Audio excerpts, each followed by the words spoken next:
folks, this is the reason that the filming looks a little different today for our little Thursday talk. Get down there. It is finally cooled down. It's about 75 degrees or so here in Kansas. And Remy, he's just been bugging me. He's like, Dad, let's go outside. Dad, let's go outside. And I thought, well, we make this message every Thursday. Let's just do this message outside instead of doing the message, sitting at the desk, in a room locked in. Now, with the air conditioning on when it's 95 degrees outside, totally makes sense. But when it finally cools down, we can get outside and enjoy ourselves a little bit. Let's step outside and see how everybody's doing. So, we'll see how people join the call here, see if anyone has any comments. If you have any comments, go ahead and put them in the comment section. Let me know who you are, where you're from, if you've got questions, or if you've got comments about things. It's really great to get that and get that feedback from people and move things forward. Now, something interesting has been happening, and some people say, oh, you're like this overnight success. And what they fail to realize is that overnight success took 5 years, 10 years, 15 years to make a reality. For instance, I'm starting to do some really good work in WordPress, right? WordPress is a platform inside, building stuff on the internet, right? So building websites, e-learning websites, membership websites, marketing websites, e-commerce websites. I've gotten pretty good at it over the years, but when you factor in that I started with WordPress in 2004, don't you think I should be pretty good at it by now? And so it's interesting. It came up in a conversation with me and my wife. When I had first said, hey, I'm going to leave the car business and I'm going to do this agency thing, my wife was in the Moms Club, and there was in particular this one lady who, as happens with moms sometimes, she thought she had all the answers. This lady thought that she knew everything about everything. And she would say things to my wife, Heidi, like, oh my God, you let him quit his job? He's going to do what? An agency. My nephew can make websites. Making websites is easy. Nobody hires people to make websites. Why would he choose that? Now we live in a house that websites pay for. It's interesting how people make crack assumptions or think that they have the answers to something. For example, there's people that manage Taco Bells that make $80,000, $90,000 a year managing a Taco Bell. And so a lot of people look at that job and they go, oh, that's a nothing job. Well, that nothing job is supporting a family, right? Conversely, there's people that get up in the morning, put on a pressed shirt, wear a tie, wear khakis, some nice dress shoes, drive a decent car to the office, go into a beautiful office, and make $12 an hour. Right? You just never know. You never know what's really happening. And so when we're judging things, we got to be careful how we judge and what we judge. So I'm going to give you a couple of good for instances. I've talked about the Power Sport Academy multiple times. I mean, I built that project over 5 years ago. I didn't think it was going to make it. I almost turned it off. And now we have a list of dealerships coming and taking our training. We went from zero revenue to something that can create, $60,000 a year. $60,000 a year in revenue. That's pretty phenomenal. I mean, that's just one thing. That's one of our verticals. I train in the marine industry. So in the middle of the summertime, it's slow. I'm not doing a lot of training. And so people that might judge from the outside looking in, they'll say, well, it's been months since he's held a course. It's probably dead. He's not going to make any money. Why does he invest in that? Why does he keep trying to learn more about running a marine dealership? He doesn't own a marine dealership. He keeps putting all this energy in, and he should be doing something else. He should be more productive with his time. I can hear what people would say about this.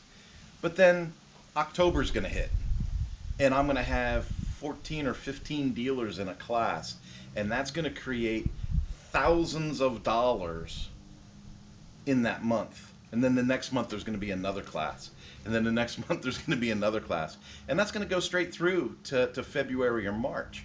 And so knowing that gives you a different perspective over, hey, what works, what doesn't work, what's the thing, what's not the thing.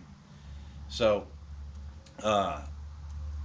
talking about things that have developed, that seem to be developing, that maybe I didn't anticipate. Oh, and there he goes.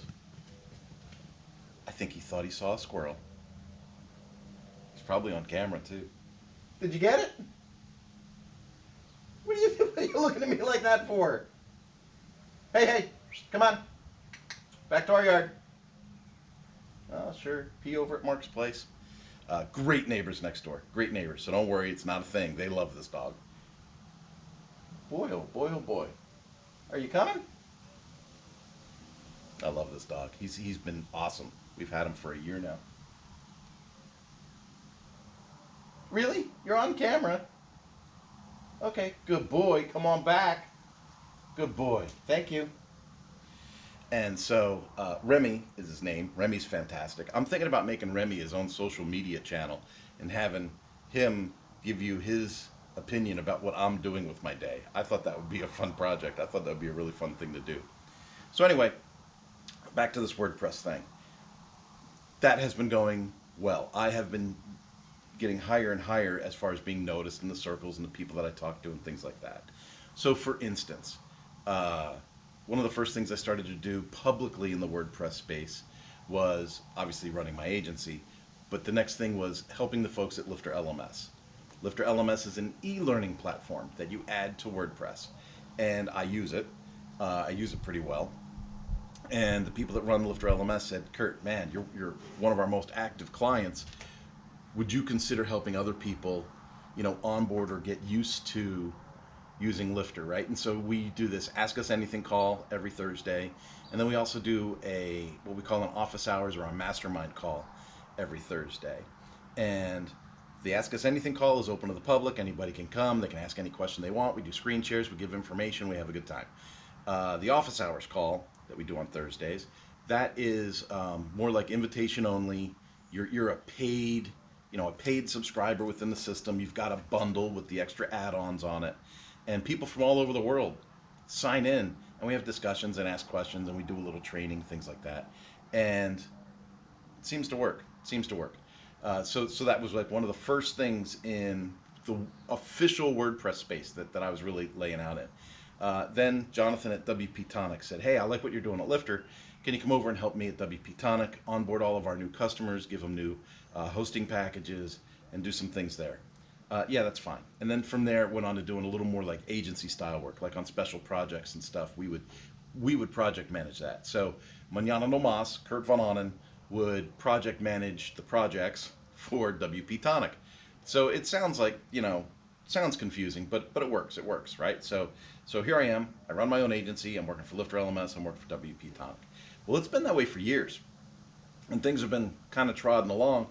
And in the background was the Manana No Mas Podcast, right? And so whenever, I don't do it by schedule, but whenever someone really interesting pops up, whenever someone that might have some value to add to our audience pops up, I want to make sure I get them interviewed, and I share the interview, and we just put it out there. Now, I'll be honest, I didn't think the podcast was doing all that great. I almost canceled that, just like I almost did with the Power Sport Academy. But then all of a sudden, I got a notification that our listenership had gone up 300%. And I said, well, wait a minute, if people are listening to this thing, I should probably keep it going. And like I said, I don't do it on a schedule. I think that puts too much pressure on me.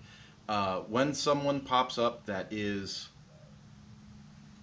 do I dare say equitable? But when someone pops up that I think is really engaging or has a great story, I want to make sure that I can share that with the people that listen to us. And so 2 weeks ago, I did Diana Fritz. Diana Fritz, cancer survivor, cancer thriver, CEO. She's a mom, great lady. Interviewed her, wonderful interview. Just days later, I interviewed a lady named Deb. Deb is also a cancer survivor, cancer thriver. She still has a diagnosis, so she has not been cleared from her diagnosis.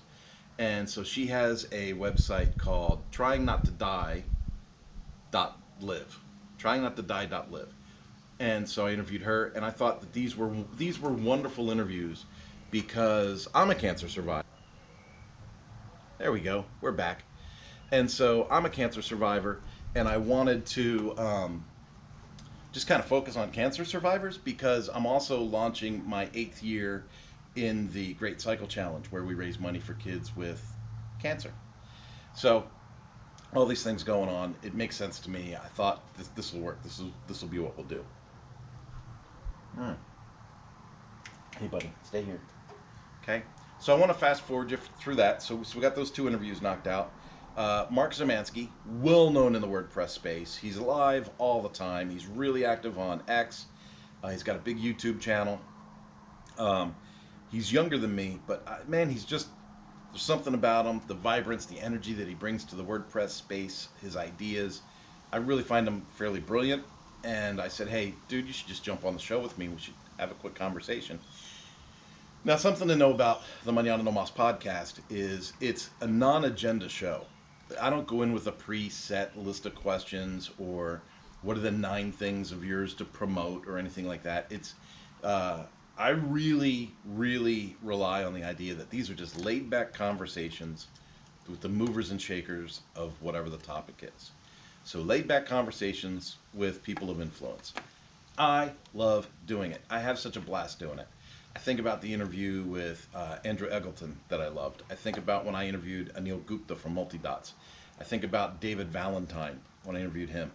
I'm not asking people like, oh, let's go over your spreadsheet numbers and how did you execute X, Y, Z. Like, that's not it. I'm more like, hey, tell me about, how you grew up and where your inspirations come from, and tell me a little story about this, and how do you feel about this subject or whatever, right? And it just, to me, it's the way to communicate with people. I enjoy it, and I think a lot of other people are starting to get to enjoy it, which is fun. So I did the interview with Mark yesterday, and it went really well. I can't wait to release it. I was going to release it like Monday or Tuesday, but I think I'm probably going to release it either today or tomorrow. I edited it last night. Like I got it edited yesterday. I couldn't wait to get it done. I really enjoyed the interview, and like I said, I find Mark to be a pretty brilliant, head on his shoulders kind of guy. And both of us came away from the conversation with different ideas. So I think you're going to see his content leverage a couple of ideas from our post-show discussion, and I think you're going to see my content leverage a couple of ideas that came from our post-show conversation. Because it's interesting, right? 2 people can have a conversation, but the takeaways can be completely different. And so there's that. Remkes said he would be on the show, and I think Kevin Geary is going to join the show. So WordPress-wise, there's a lot of things starting to turn over in that direction, which I'm really happy to see. So what does this tell us, right? This tells us resilience is king. Resilience makes things happen. If I was not a resilient person, the podcast wouldn't exist. If I was not a resilient person, I would have given up on the agency. If I was not a resilient person, there would be no ability to have the Power Sport Academy and create that revenue. Now, one of the things that came up during our post-show conversation between Mark and I have a feeling he might do some content on this, but I'm definitely going to do some content on this, and that is, I keep interacting with people in the agency space or the freelancer space. Stay here. Stay here, buddy. Come on. Come on. Don't go over there. He sees something across the road. And so I keep seeing people in this space struggling to find clients that have income, struggling to find clients that have budget, struggling to find clients that have accountability and responsibility. I keep having conversations with peers that are like, oh, I keep sending invoices to this guy and he's not paying them. Or I did the work, the website's done, I sent them the email to tell them the website's done and they're ghosting me. Okay, people don't ghost you when it's your fault. When it's your fault, they'll tell you it's your fault and why it's your fault. When they ghost you, they're ghosting you because they're embarrassed. Something happened. They're embarrassed. They don't have the money. They changed their mind. their partner stole from the company. Something happened. Something happened, they're embarrassed, they're ghosting you, and now you're stuck with a project on your server and no check. Folks, I stopped doing post-paid work in 2008, and I've been able to grow this agency on the idea that we only work on prepaid projects. And I'll be honest with you, I have people where the projects extend, and they'll say, oh, can you do this? And I say, yeah, for an extra $500. Can you do this? Yeah, for an extra $1,000. Can you do this? Yeah, for an extra $4,000. And in some cases, that work starts to happen before the revenue comes in. And you know what? Every single time I break my own rule, I end up in collections mode saying, hey, that work is done. It's been delivered. Here's that link to that invoice to pay again. Here's that link to that invoice to pay again. Here's that link to that invoice to pay again. And that is not a healthy way to do business. A healthy way to do business is to know that you are the expert, offer the services, and have them pay for the services, and then deliver the services on time and under budget. Like, that's the way to do it. I've been doing it that way since 2008, and I gotta tell you, it works 90% of the time. People will say to me, they'll say, well, what if it doesn't work? What if they don't have it? What if they want to do 50% up front and 50% when it's done? No. No. Here's the deal. You're a business, I'm a business. What puts my business in the position to lend your business money? Think about that. You're asking me to create something at my expense. And there goes my dog. Remy! GoPro stopped recording. Well, I'm back. I had to go get Remy from next door. Anyway, we were talking about people being broke. If you're a small agency or a freelancer, how in the world are you in a position to lend somebody money and give them credit when you're both businesses? If you needed their service, would they give it to you and let you pay for it later? Chances are they would not. We don't go to the grocery store and say, hey, I'd like to buy a brisket and a pork roast and a bag of potatoes and some onions. I'm going to cook dinner for a bunch of people. Can I just bring you the money on Tuesday? That's not how that works. And so it's not how it works in the web business. Let me be frank. If I'm doing a small project for a medium-sized company, let's say it's going to be $7, $8, maybe even $10,000. It's only going to take me 30 or 45 days to deliver that product. Whatever that product is, it's only going to take 30 or 45 days. So what's the difference between them giving me $10,000 up front or them giving me $5,000 and another $5,000 at the end of the month? To a company, nothing. So here's the deal. If they don't have the $10,000 up front and they need that 30 days to come up with the other $5,000, they're not my customer. They're not qualified. They're not economically solvent enough to do business with Manana No Mas. That's a hard ticket for some people to say. Now other people will say, oh, well, that company says it's their policy. Let me tell you a little something about policies. Everybody's got them. So I put it right in the proposal. When I do a proposal for someone, I say, Manana No Mas only works on prepaid accounts. If you approve the proposal, we will follow up with an invoice. When that invoice is reconciled, our team can begin the work. Boom, it's in every proposal, so there's no surprise. So if I condition them and I say, well, that's our policy, that's how we do the work, guess what? If they say, well, our policy is we only pay 10% down and pay 90% when it's finished, okay, great, there's a conflict in our policies. That's unfortunate. We'll just move on. Here's the thing. If you position yourself well, they want to work with you. I'm not begging for work. I'm one of the best WordPress people I know, right? So like it takes that kind of confidence. You want us to do the job. So if you want us to do the job, these are our policies and this is how we execute. If they're like, well, our policy doesn't align with that. Oh, I'm sorry to hear that. Are we going to move forward or are you going to decline at this time? It's just that easy. People listening to me are going to say that sounds harsh. That doesn't sound harsh. It sounds real. It sounds real. If you don't have an accounts receivable department, meaning if you don't go into collections for your money all the time, That frees you up with your time to do more productive work, but it also gives you a lighter, higher resonance. It gives you a higher energy. It allows you to produce more. It allows you to be more positive. And so I stress to a lot of people, a lot of the time, hey, let's just focus on the work. And the way that we're going to focus on the work is that we're already going to be paid. If I got to focus on the money, well, then I'm going to be focused on the money. And the work is going to suffer. So we work on a prepaid basis. I have been shouting this from the rooftops since about 2010. Because I'll be honest with you, in 2008 when I started the policy, everybody said I was crazy. Everybody said I was crazy. By 2010, I was doing only prepaid work, and I didn't have to collect from people, and I just delivered work on time and on budget, and everybody was happy. So all of a sudden I had happy clients instead of people ghosting me because they didn't have any money. We have to start pre-qualifying people.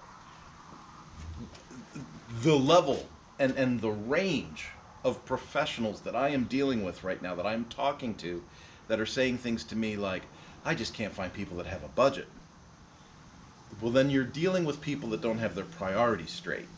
They have the money. They have the money for the GMC Denali they drive to the office. They have the money for the new chairs they put in the conference room. They have the money for a new laptop for 5 of their marketing team. They have the money for the stuff they do outside of work. Let's just be honest. If they own the business, I once helped a guy. I don't want to be too specific here. I once helped a business owner that said he was too broke to pay my invoice, which the invoice wasn't that much, I'll be honest. This was a long time ago. His wife's discretionary income was $12,000 a month. She was spending $12,000 a month. She only eats organic pizza. She only buys food at this, exclusive market. She does this, and this with her kids. And in return, he was running a business trying to renegotiate every contract he had with every provider because he was broke. He was broke working 12, 13 hours a day, and his wife was at home spending $12,000 a month. And by the way, this is when $12,000 a month would have been like spending $18,000 or $20,000 a month. I mean, she was spending. And then at the end of the month, he's like, we don't have the income to pay your invoice. And I was like, well, and this was a month-to-month consulting contract. And so, like I said, everything with us is prepaid. So he was paying a month in advance for services.